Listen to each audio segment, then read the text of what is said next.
entirely live, only on SportsGrid.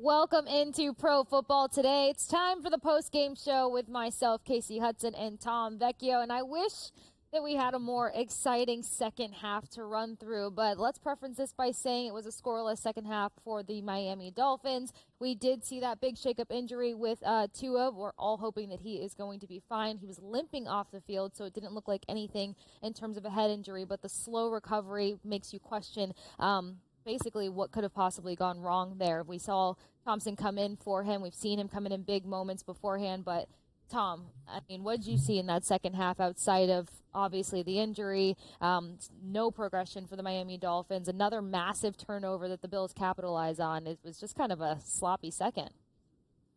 Yeah, I mean, that pretty much summarizes it, where the game script completely went against anything that was normal. Obviously, the injury to Tua threw another wrench in things. And this is the reality. No matter how clear we thought the game was going to go, it's sports and weird stuff happens sometimes. So I would say there weren't many takeaways from the direct second half. This is more looking forward for both teams, more long term. You know, if this is going to be a multi-week injury for Tua, which it's looking that way, that it's going to be, this immediately puts into question Dolphins' futures. This only further secures the Bills. If you have a ticket on them to win the division, that might, another step closer to win, to make the playoffs, et cetera, puts the Dolphins in question of making the playoffs. There are far more long-term impacts than takeaways from this game initially. Like James Cook had a great game. Achane had a great game. That's all great stuff. A lack of production from some of the other players, but long-term, I think, is the real takeaway from tonight. Absolutely. I couldn't agree more on that, because I think that's the biggest conversation I started to see in terms of people being like, well, now we can lean more in the futures market when it comes to the Bills, because while we know what the stack up has been between these two teams for a very long time, there was a little bit more hope behind the Dolphins and them being able to produce a little bit better. They've got some great weapons on their team. They added a little bit to their defense. We saw some big defensive moments by the Dolphins. It just wasn't enough, and that's when it kind of goes back to the top. It's going to come down to your HC making the right calls and finding a rhythm. I mean, is it just me, or was there absolutely no rhythm? Vinny put it perfectly earlier. There was zero cadence between the Dolphins' offense in any particular way or form. I mean, what was their game plan? It was like, if it wasn't Achane getting it done, then it wasn't happening whatsoever, and obviously not a lot happened. You close out a game with only 10 points. Right, and, you're down by multiple scores. Running the ball for a few yards at a time isn't the way that you're going to get back into the game. And I know, like, McDaniel wants to set things up from the run game, and they want to have these explosive, especially yards after the catch, whether it's running plays or passing plays. But if that's not working, you have to change something. When we spoke about it pregame, like, this was a Bills secondary that, like, we weren't sold on. Kind of middle of the road. They made a few changes. Why weren't they taking the top off and getting the ball to Waddle and Hill? And then they just didn't go to that plan, especially when they were down by 14 points. They just didn't go to that, and they stayed with the game plan that they have. And ultimately, that is a far more concerning thing when it comes to head coaching and play calling and all those things, rather than, Achane had a great game. Why didn't they just continue to stick with that? It's like, well, they needed to do something different. Doesn't matter how many yards he put up. Hill and Waddle needed to be more involved. 100%. That was the biggest shock to me, because, as you mentioned, we talked about it in pregame, and then it just did not play out that way. Again, there was zero rhythm, zero cadence. Didn't seem like there was much of a plan whatsoever. And the guys were just debating about it on In-Game Live and took it off obviously to the break. But I want to get your take on this, Tom, before we kind of get into the statistics of the night and maybe takeaways in terms of props moving forward. Was this a great, I don't want to say great, was this a good performance by the Bills, or was this just basically a handoff dumpster fire by the Dolphins? I mean, you can make the case that it was both.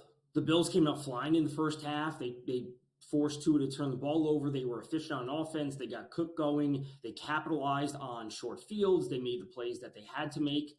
And then they were just on cruise control, right? So they had such a large lead that they didn't have to do anything drastic, where like they just forced the Dolphins.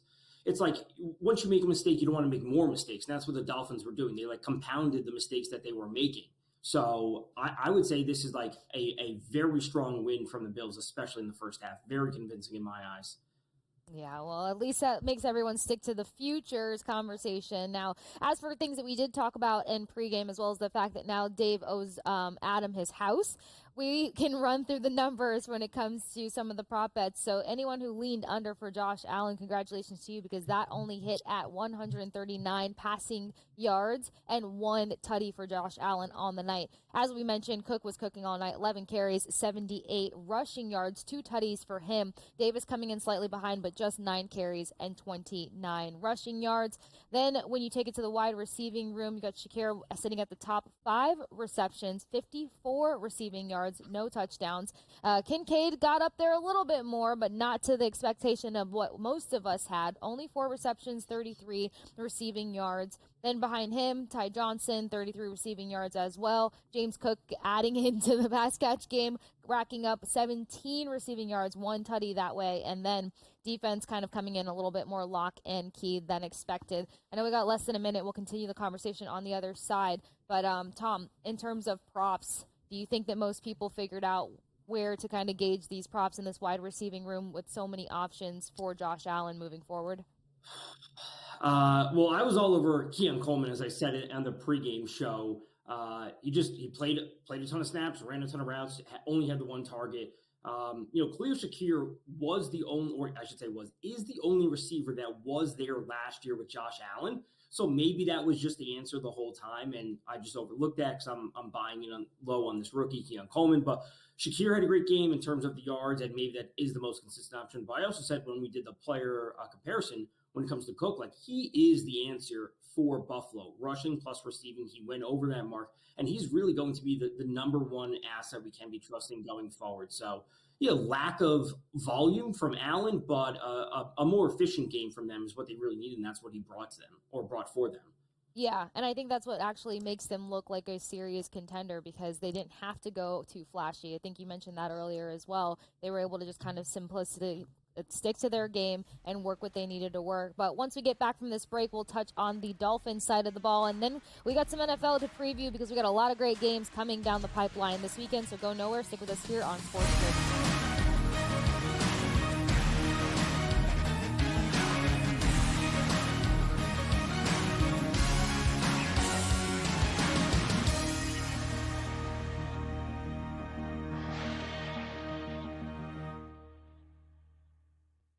The Bostonian versus the Book. Would it make you feel better as a bettor or as a sports fan if they said after the game we were trying to cover the spread? Oh, God. To say it out loud? Oh, my God, no. So to say it out loud? Oh, my God. You can't say that out loud. No, you can't do that. Okay, so what is the big deal either way? Oh, play the game the right way. The Bostonian versus the Book. I feel like the first person to take a kicker in fantasy football is somebody that feels like, man, I had a really bad draft. Let me make sure I get the best kicker. The way I've always looked at it that way. Like, oh, I did so bad, so let me take Justin Tucker. The key for me is, though, I make marks. Okay, this guy, I'll highlight him because I don't want 3 or 4 of these guys. I draft 3 or 4 of these guys and they all get hurt. I have no one to blame but me. Fantasy sports today, only on SportsGrid. When you're really, really amazing like this, people kind of take it for granted. Same with Ohtani, right? People will sort of see, oh, Ohtani did this, Ohtani did that, and it sort of, becomes normalized a little bit. But to put in context, Aaron Judge joins the 1,000 hit club, gets it done. So earlier this month, he was the fastest player to reach 300 home runs ever. Sports Rage Late Night, only on SportsGrid. Let's go. Welcome to the Live Golf Team Championship. The golf has been mesmerizing. They are the Live Golf Team Champions. Team golf is back. Oh, yes!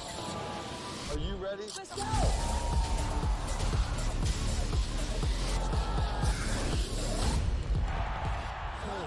champions do.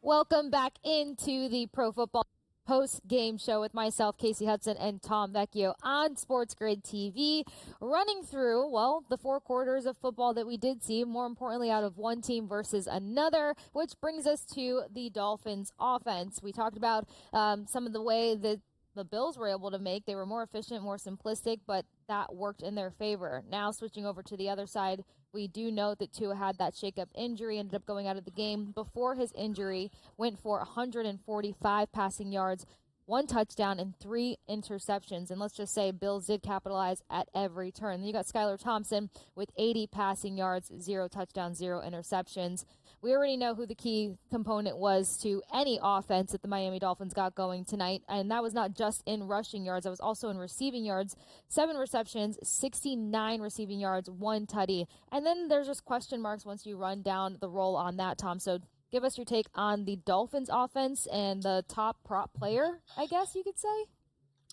Yeah, tough game for multiple reasons, for me at least. Waddle gets down at the 1 when I had him for a touchdown. I had Tua over 33.5 passing attempts, and he was trending in the right direction at 25 when he went out.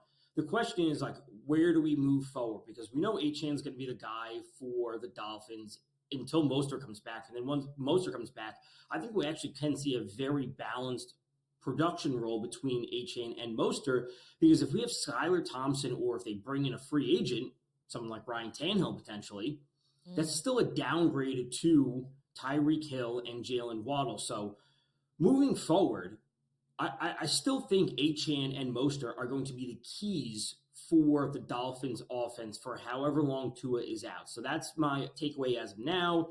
If we get some massive news that they bring in some other quarterback or something else changes, obviously that we can preview that on different shows, but it's probably a rushing attack for Miami moving forward.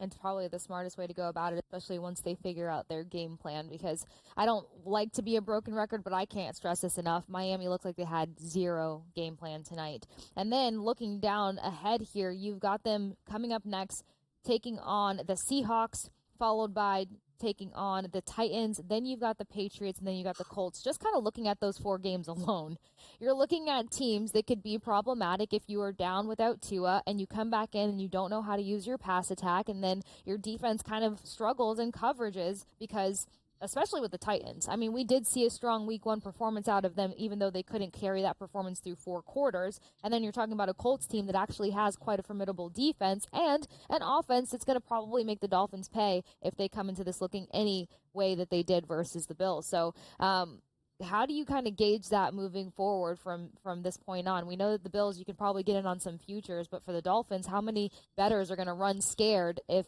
Tua is out and they have these 4 games ahead? That's a tough question. Just looking at that schedule there, I would say they would probably be underdogs in all of those games. Maybe not the Titans game, but on the road at Seattle, on the road at New England. I mean, that would be super close, but they'd probably be underdogs in those games. Maybe it's super close with the Titans if they don't bring anyone else. And then they bye. Is that the bye week, the time that they get Tua back? So that is probably the key turning point in their season. Obviously, if the rest of the wildcard teams falter, there's still the path for the Dolphins to get there. But it's a big wait and see for Miami right now. Yeah, well, again, hopefully better news for Tua, but they are going to have to play it close to the vest because you're talking about somebody who got shook up in the concussion category, which is a very scary thing, and a lot of people feel like he should have never even made it back, makes it back in, and it's great for him, but then also just concussions are hard to come back from, especially that close in term, and then you make that comeback, you get your payday, and then you open up the season in week 2 with a shake-up. So something else to keep in mind, and something else I just want your opinion, it's Josh Allen versus the Dolphins. The record continues. He just continues to be the top dog in this matchup day in and day out. Is this one of those things where bettors can actually say, all right, when it's Bills versus Dolphins, just stick with the Bills? Because my family's feeling that pain tonight, Tom.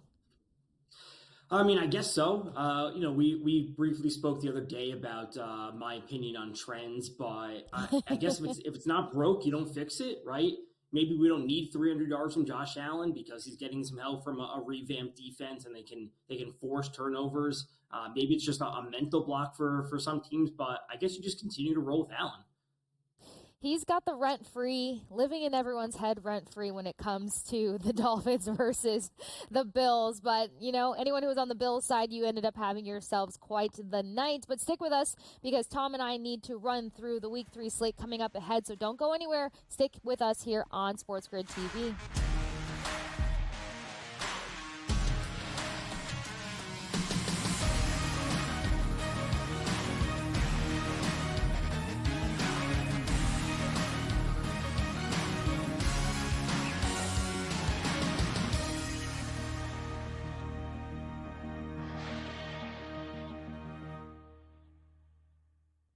The Bostonian versus the Book. Would it make you feel better as a bettor or as a sports fan if they said after the game we were trying to cover the spread? Oh, God. To say it out loud? Oh, my God, no. So to say it out loud? Oh, my God. You can't say that out loud. No, you can't do that. Okay, so what is the big deal either way? Oh, play the game the right way. The Bostonian versus the Book.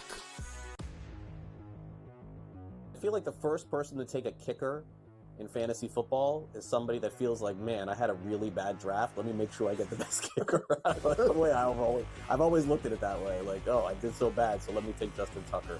The key for me is, though, I make marks. Okay, this guy, I'll highlight him because I don't want 3 or 4 of these guys. I draft 3 or 4 of these guys and they all get hurt. I have no one to blame but me. Fantasy sports today, only on SportsGrid. When you're really, really amazing like this, people kind of take it for granted. Same with Ohtani, right? People will sort of see, oh, Ohtani did this, Ohtani did that, and it sort of, becomes normalized a little bit. But to put in context, Aaron Judge joins the 1,000 hit club, gets it done. So earlier this month, he was the fastest player to reach 300 home runs ever. Sports Rage Late Night, only on SportsGrid. Let's go. Welcome to the Live Golf Team Championship. The golf has been mesmerizing. They are the Live Golf Team Champions. Team golf is back. Oh, yes! Are you ready? Let's go!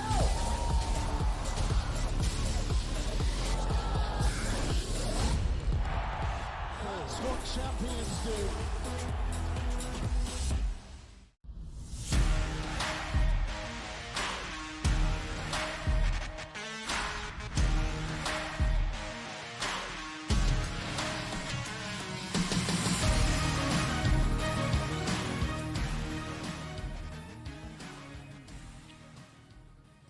You are watching Pro Football Today post-game show with Kasey Hudson and Tom Vecchio, running through the Bills, topping out the Miami Dolphins, and it was probably a game that was a lot uglier than most of us expected. I'm not going to take away from the Bills' performance, but I think the bottom line is they capitalized on turnovers. Miami had no game plan. It's time for us to look ahead. Now, we've got some great games coming up, and we've got teams that we have to see how they're going to redeem themselves after messy performances coming out of week 1.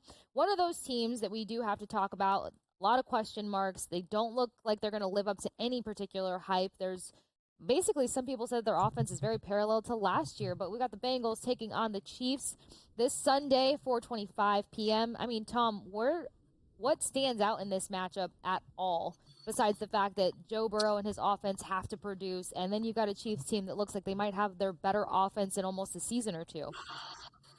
Right, and when we're looking at what the Bengals did last week, or I should say didn't do last week, especially against a Patriots defense that is really lacking talent, the first question we want answered is, will T.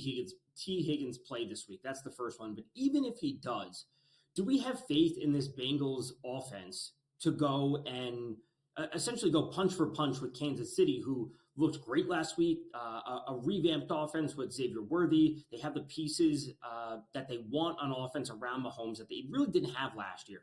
do we have faith in the Bengals to essentially do what the Ravens did on opening night last Thursday and say, can they put up 25 or 30 points, roughly? As of now, I would say no. I would say that the Chiefs, it may not be a pretty game, but I still think they win and they cover. So with all the weapons that Mahomes has with this, mini bye week since they played last Thursday, things are just going to keep rolling for the Chiefs. They'll stumble at some point, but once December rolls around, we know what Mahomes does. So I have no issues backing the Chiefs this week, which is not something I always do because I often think their numbers are inflated because they're a very heavy team when it comes to public bets. So I don't often like going to the Chiefs, but this is one week I have a ton of faith in them. Yeah, I mean, I have different reasons for never really leaning towards the Chiefs, but I have to say this is one of those weeks where I will not be going against the Chiefs. As you kind of laid it out right there, anyone who forgot or turned it off because it was just not worth watching, Bengals fell short to the Patriots and lost 16-10. And it's not like the Patriots were coming up with any massive, flashy, splashy defensive plays. You're talking about a number of, a 2.5 sacks from White is probably the biggest statistic of the night for the Patriots versus the Bengals. The Bengals offense did not exist. They had a lot of struggles, something else or another team that couldn't really find a rhythm. And then when it comes to the Bengals defense, holding the Patriots to 16 points doesn't speak volumes. You're talking about one explosive player on that team, and it comes down to the ground game. So outside of that, we have no idea what this Bengals team looks like. As you said, going against a Chiefs team that really is just kind of clicking on all cylinders on both sides of the ball, and this offense is only going to take that next step. I cannot doubt that and work against that whatsoever. So when you're looking at flattering things, I don't think that leaning anywhere towards the Bengals is in that. A lot of us had a heyday when it came to Xavier Worthy and his props, and something else that I think you and the guys mentioned on the pregame show and probably on some catch-up was it might be worth receiving combined with rushing props for Worthy moving forward. Is that something you might be eyeballing heading into this one?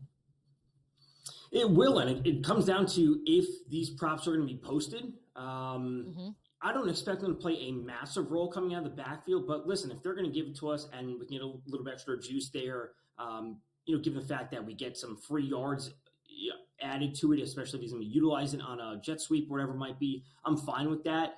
I wouldn't bank on Worthy being a massive part of the running game, though. Gotcha. And again, the Chiefs are back on home field, so we also know what productions rate look like when they're in home territory, having themselves some fun. Another game that I do want to get over to is going to be, I hope that you have good things for me, Tom. It's going to be the Bucs taking on the Lions. The Bucs got some unfortunate news when it came to Antoine Winfield Jr., so losing one of your guys in the secondary, one of your key guys that makes anything and everything happen, is going to be impactful. But this team showed a lot of snarl in week one, and yes, I know it was just the Commanders, but still, Baker Mayfield is firing hot with his wide receivers and his running back room. What do you see in this big NFC showdown? Yeah, we spoke about this game briefly on Sunday night when the Lions first came out. I'm on board the Bucs plus 7.5. The Lions, again, we covered this game after the Lions OT win when the Lions first came out. The Lions looked okay against the Rams, and we got to remember that the Rams were down offensive linemen. Puka Nacua didn't play in the second half, and they allowed the Rams to come back in that game and looked pretty average. Now, again, it's week one. Teams are starting slow, all these sorts of things. But if that's going to continue at any amount, I'll take the Bucs at 7.5 now. And that leaves open a whole cast of things that you can do once in-game starts. The Bucs come out and score. They get up 10-3, whatever it might be. You can cash out of that. You can hedge out and take the Lions at -1.5, -2.5, whatever it might be. So I like taking some underdogs that I think are alive to actually win the game. And then you have that flexibility in game live, no pun intended with our show, but you have that ability to maneuver, right? You're not stuck in that bet. You can cash out. So I'll be looking to do that when it comes to the Bucs specifically. I'm also expecting a huge bounce back week from Amon-Ra St. Brown, who basically did nothing in that week one game against the Rams. Yeah, and you did mention that on Sunday. So right now on FanDuel, I'm seeing that they have his over-under total at 80.5. Is this something that you'd feel comfortable looking at the over on? 80.5. Let me check his total receptions real quick. 6.5. I like over 6.5 -146. That's a little bit of juice. So of course, shop for the best lines available, but I expect him to be involved early and often. So I'm fine with the 80 number, but I'm also looking for total receptions over 6.5. I'm not opposed to that. And then you got Mike Evans at 69.5 for receiving yards. Chris Godwin, this one kind of shocked me, 63. Again, he's only going to get more comfortable with Baker Mayfield. I mean, he hit the over 55 last week. I know it's only going to get hotter for him because he's back in his home sweet spot of being in the slot. Cade Otton over 22.5 interests me. If I can see a few chunk plays in the middle there where sometimes the Bucs do fall short and going to their middle and trusting Cade Otton there, he has had some major drops. But after what we've seen, I mean, I wouldn't be surprised to see Auden get more involved and be able to hit that 22. So I think there's some juicy prop bets here on both sides of the roster, and I think this is going to be quite an exciting game. I promise you it's not a biased take. Anything else that you can draw from when it comes to this matchup or that you want bettors to kind of keep an eye on heading into it? Yeah, let's get some Bucky Irving props listed somewhere. Ooh. I don't see any of them right now. Some live betting potential, but let's get some Bucky Irving props listed by some of the books, and then I'll have some more takes. I actually love that you did that, and I know it was a surprise to a few people to see how involved Bucky was. I'm trying to pull it up really quick because not preseason, everybody. Hello. His yardage and what he did. I think he's going to play a big role. I think he's going to be a nice the yin and the yang with White. That's essentially what I'm buying into. Yes, because if there's been nothing else, that's what the Bucs have been trying to do. Have a 1-2 punch when it comes to that room. 62 rushing yards for 9 carries versus the Commanders the other week. So just as you put it out there, keep an eye on for that. And then even in the pass catch game, 2 receptions, 14 yards. I mean, that's not too bad that to show you like where they use him in what instances. So I like the Bucky Irving call on that one. Keep it eye as those lines start to move and open up, and when they roll out more of the player prop bets, I'm sure we'll see Bucky in the mix. We do have a longer slate to get into. Kasey Hudson with Tom Vecchio, so you're not going to go anywhere. You are watching Pro Football post-game show as we roll through. Also, if you missed it or if you decided to turn off your TV because, let's face it, the second half of that game was just not as exciting, the Miami Dolphins did fall short to the Buffalo Bills yet again, 31-10. It was a scoreless second half for the Miami Dolphins. Couldn't get any action going, couldn't find any of the proper connections. I think Tom and I already agreed on the fact that Dolphins didn't have much of a plan, and the Bills came out looking like you should maybe be eyeing their futures, especially what they're going to get done in their division, because they weren't bad on both sides of the ball. And hello, Von Miller. I mean, you look like you're in rare form, sir. So a lot to keep an eye on when it comes to the Buffalo Bills, but most importantly, a lot to keep an eye on here at Pro Football Today post-game show. We've got a quick break to get to, but once we get back to the other side, we continue to roll through the Sunday slates ahead.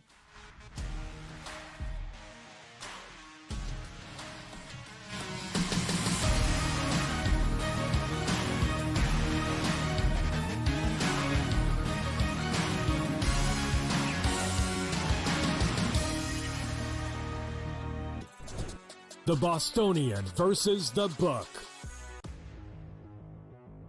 I feel like the first person to take a kicker in fantasy football is somebody that feels like, man, I had a really bad draft. Let me make sure I get the best kicker. The way I always. Sports Today, only on SportsGrid. When you're really, really amazing like this, people kind of take it for granted. Same with Otani. Right, people will sort of see, oh, Otani did this, Otani did that, and it sort of, becomes normalized a little bit. But to put in context, Aaron Judge joins the 1,000 hit club, reaches, gets it done. So earlier this month, he was the fastest player to reach 300 home runs ever. Sports Rage Late Night, only on SportsGrid. Let's go. Welcome to the Live Golf Team Championship. The golf has been mesmerizing. They are the Live Golf Team Champions. Team golf is back. Oh, yes! Are you ready? Let's go!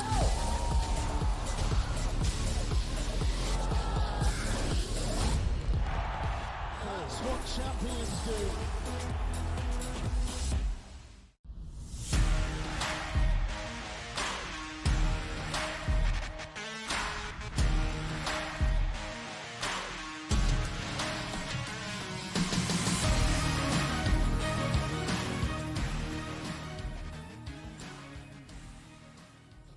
You are watching Pro Football Today post-game show with Kasey Hudson and Tom Vecchio. Already ran through all of the information and recap for the Bills taking on the Dolphins down in South Florida tonight. And, well, again, not too much to take away from there, but maybe some ways to lean towards the Bills and talk some futures. We're not going to get ahead of ourselves because it's still very early. Everything is just getting started in this NFL season. So what we are going to get to are some of the other great games on the Sunday slate.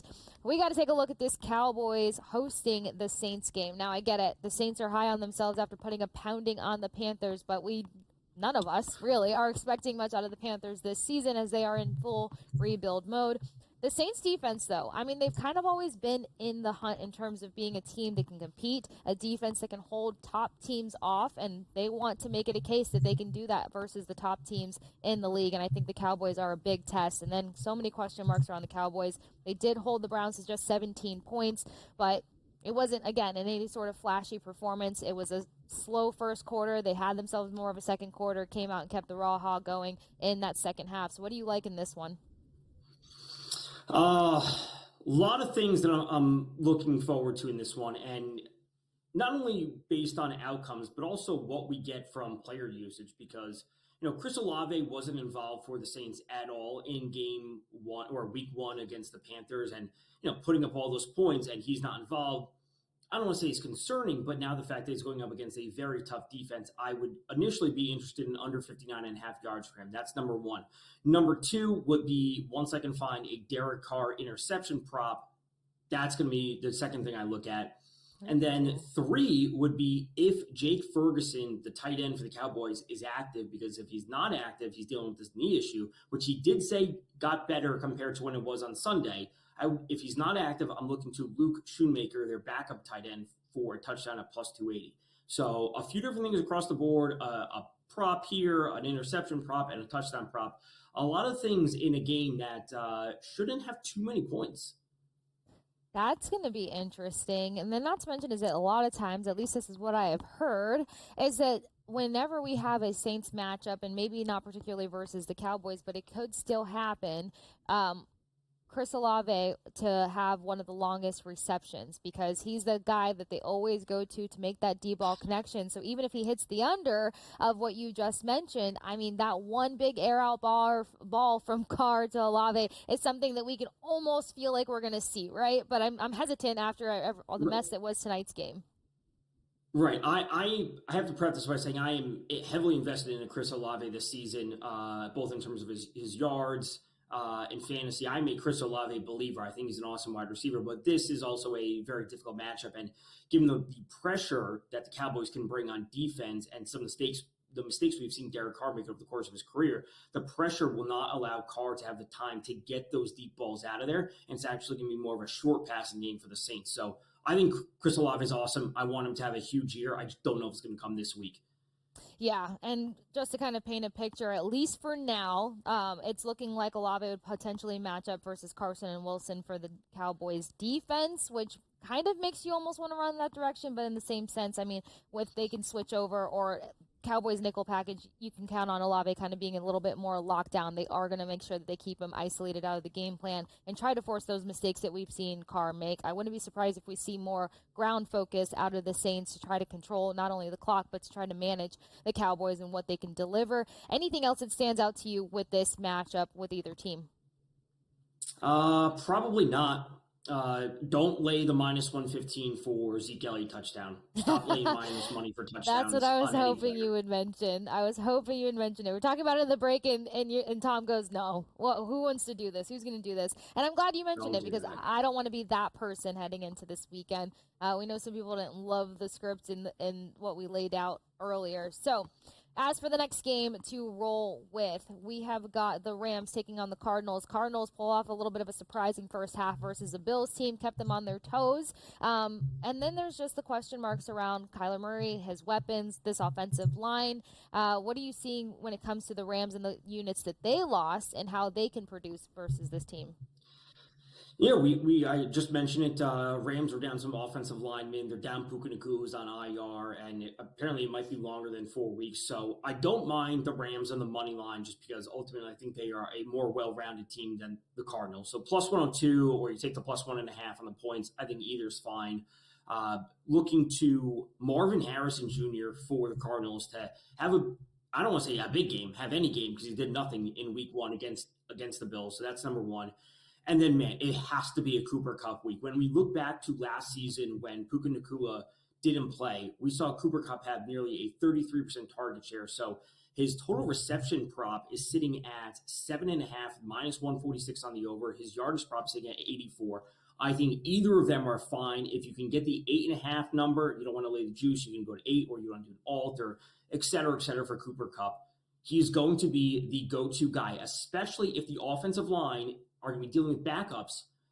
Stafford's not going to have all the time to sit in the pocket. He's going to have to get that ball quickly. That means these quick passes to Cooper Kupp. He's going to have 15 targets, and he's going to have 9 or 10 receptions for 90 some odd or 100 yards.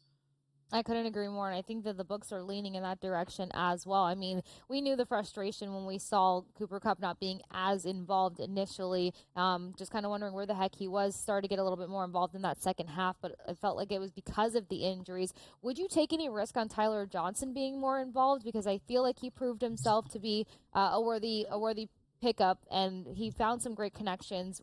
That's a guy that can probably sneak under the radar, and maybe there's something juicy for him in this matchup. Right. And that's when it comes down to Demarcus Robinson, Tyler Johnson, or Colby Parkinson, their tight end. One of those players or two of them are going to hit their overs on their props. I don't think all three. So it's just like dig into the data a little bit more, to look at the snap rate, yards per route run, like that kind of stuff. And then I'll make a determination, because ultimately all three of them, all four of them plus Cooper, hit their over. That means Stafford's having a big game, and that's probably the most straightforward bet to make. Absolutely. And just to put in perspective, Cooper Kupp right now on FanDuel sitting at over under 84.5 receiving yards, but Tyler Johnson just sitting at over under 35.5. That's coming in at minus 114. More games to get into for Sunday, so you're not going to want to go anywhere. You're going to want to continue to hang out here on SportsGrid TV. Pro Football Today post-game show more specifically. We got a quick break, so we will see you guys on the other side.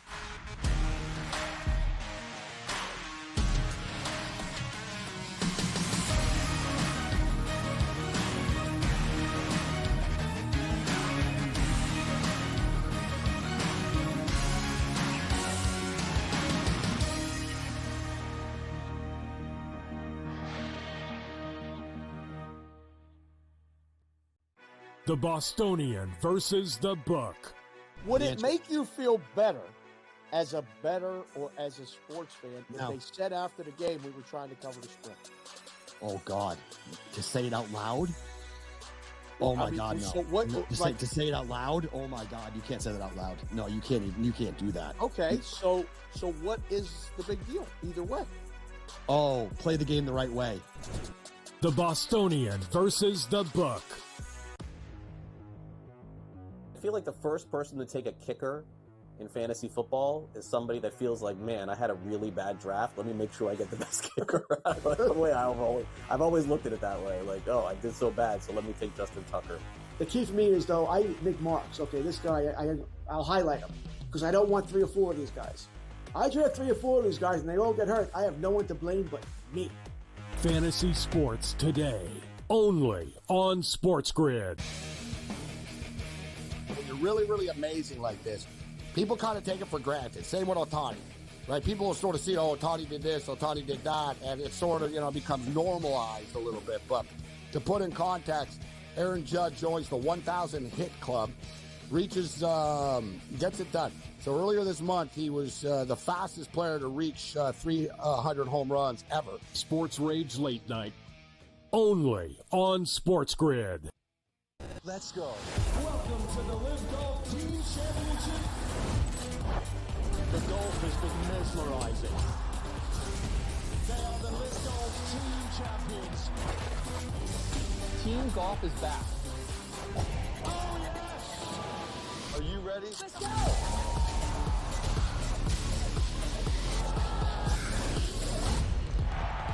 That's what champions do.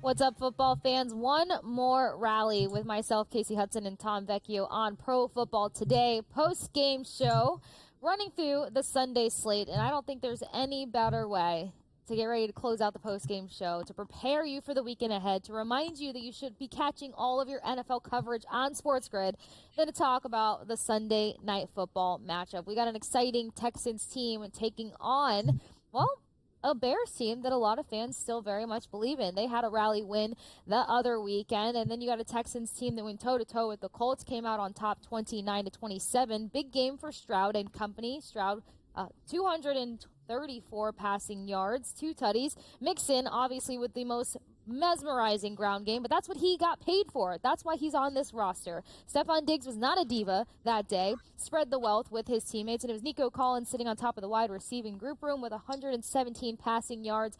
With all of these weapons, with all of these options, with C.J. Stroud picking up where he left off, but a very exciting Bears team in equivalence. What is attractive when it comes to the better for this matchup for Sunday Night Football? Let's go to Tank Dell for a touchdown. I think he gets involved. And what I said about them, the Texans, that is, last week is going to be the same basically every week. Like some weeks we're going to be wrong, where Nico Collins had a great game, didn't score a touchdown. Diggs had 2 touchdowns, didn't have a whole lot of yards. So we're going to be in the spot where like you get one prop right, maybe you get both props wrong, but we're hoping that we get all props right. And I think that is the Tank Dell week this time. On the other side, today it was announced that Keenan Allen and Rome Odunze both did not practice today. That is massive, massive news for the Bears. So I'm waiting to see receiving props for DJ Moore. That's what we need to see, because if they have both of their top wide receivers out, or 2 of the top wide receivers out, it has to be a big game from him. So that's one thing I'm focusing on. His plus 190 TD prop is okay. I'd rather if it was a little bit longer, especially if those 2 players do get ruled out. Don't have any confidence as of now going to a Caleb Williams passing over, but live would be the spot to go. They have to get him going on offense. They can't have him passing for 90 yards a game. That's what it comes down to. So this game's a little bit of a wait and see. It's obviously much more clear on the Houston side of things. My only other takeaway for this week would be if you're in a survivor pool, use that on the Ravens against the Raiders. I think that's as straightforward as it can be. That's actually extremely helpful. Survivor stresses me out, and I'm sure a lot of people are feeling that heat. But I'm glad you mentioned the Moore factor, because I feel like a lot of people were anticipating that. They were hoping that was going to be a line of success for the Bears team, and I know they want to see a lot more out of it, and that's got to be a key going up against a top Texans team in the league. Kind of putting into perspective as well, we mentioned the fact that the Chicago Bears had to have this massive comeback versus the Tennessee Titans. First half was not their half, but they did rally in the second half. Caleb Williams only came in hot with 93 passing yards, 0 tutties, but also 0 interceptions. You would almost immediately think, oh my gosh, the ground game went crazy. Not exactly the case. You got Swift for 30 rushing yards, 10 carries, and then you got Caleb Williams himself, 5 carries, 15 rushing yards, DJ Moore, 14 rushing yards, and then wide receiving room, I mean, not much happening there. Moore coming in with 36 receiving yards, Allen 29, and then company. So you can kind of see the picture there where Tom put it so perfectly. A very clear picture on one side with Texans, a very foggy picture when it comes to the Bears and what they'll be able to produce. Also, the offensive line kind of looked a mess in front of Caleb Williams the other week, so that's going to be a bit of a struggle for him as well. So I love that you pointed the under when it comes to maybe navigating his passing yards. I will say one thing real quick. Go for it. I might be interested in DJ Moore total receptions ahead of total yards, because they want to, especially again, Keenan Allen, if he's out, Odunze, if he's out, they want to build that connection. They want to build the confidence with Caleb Williams. So it may not be a massive volume where they're pushing the ball downfield, but get the ball to DJ Moore, move the chains, get the ball to DJ Moore, like these quick passes to build the confidence of Caleb Williams. So 5.5 or 6.5 for DJ Moore might end up being my favorite rather than yards. And that is the analytics that you want to hear, Tom. That is perfectly put, especially less risk-taking, because they have to figure it out. And they have to support the fans and their fandom and their hype around what they're able to produce, and that's going to come in with receptions and them trying to get, especially Williams, he's got to get some quicker releases off of the ball as well. Again, just to paint a quick picture, you got Collins at 67.5 over under receiving yards, Diggs at 53.5, Tank Dell at 53.5, and Joe Mixon at 14.5. So a couple good lines to gauge right now before we get into Sunday. But it's a wrap for my myself, Kasey Hudson, and Tom Vecchio tonight. Thank you for joining us all night long, from the pregame show to the half-game show to the post-game show. Join us again for this weekend, and make sure you're watching all NFL coverage on SportsGrid TV.